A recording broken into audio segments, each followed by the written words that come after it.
एक पुरानी डायरी की कहानी। हर घर की दीवारों के पीछे एक कहानी होती है। कुछ कही अनकही यादें, कुछ हंसी, कुछ आंसू। ऐसी ही एक कहानी थी रेणु आंटी की। मोहल्ले की सबसे खामोश, रहस्यमयी पड़ोसन, जिन्होंने अचानक घर छोड़ दिया था और रह गई सिर्फ एक पुरानी डायरी। एक दिन सुनीता, जो उसी मोहल्ले में रहती थी, उस खाली घर में कुछ खोज रही थी, जब उसे मिली एक पुरानी डायरी। मखमली कवर, फीके पड़े पन्ने, लेकिन शब्द ऐसे जैसे सीधे दिल से निकले हों। ये ये तो रेणु आंटी की डायरी है। जैसे जैसे सुनीता पन्ने पढ़ती गई, एक ऐसी दुनिया खुली जो वो सोच भी नहीं सकती थी। एक प्रेम कहानी, एक टूटता रिश्ता, दिल के गहरे राज।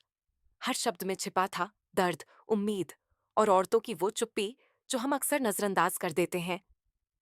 12 अप्रैल। आज फिर अकेले बैठी हूं। मन उदास है। शायद उसे मेरी फिक्र नहीं। शायद मैं ही गलत हूं। सुनीता ने पढ़ते हुए खुद को देखा। कहीं ये डायरी उसकी अपनी शादी, उसकी अपनी जिंदगी से तो नहीं जुड़ी? उसके पति अमित और उसके बीच बढ़ते फासले अचानक और साफ दिखने लगे। क्या मैं भी ऐसे ही किसी पन्ने पर जी रही हूं? पढ़ते पढ़ते सुनीता को लगा जैसे रेणु आंटी के पन्नों ने उसके मन का पर्दा हटा दिया था।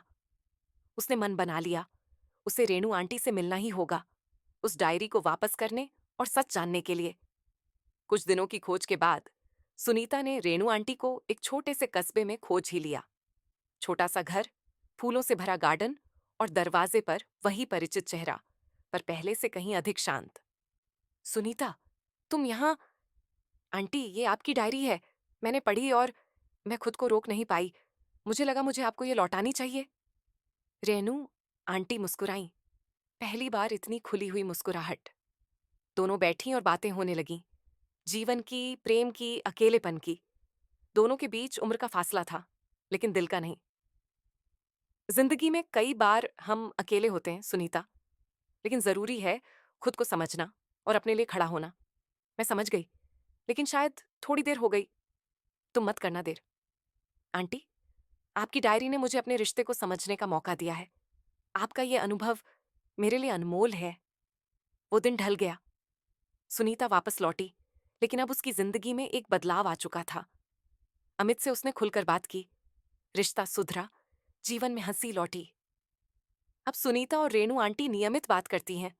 फोन पर बातें, संदेश और कभी कभी मिलना।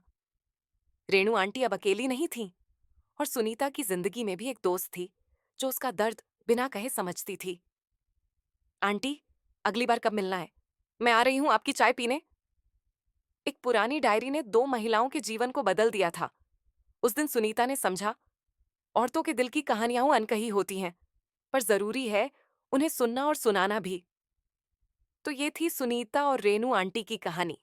उम्मीद है इसने आपको भी कुछ सिखाया होगा। लाइक करें, शेयर करें और सब्सक्राइब करें मसालेदार कहानियान के लिए।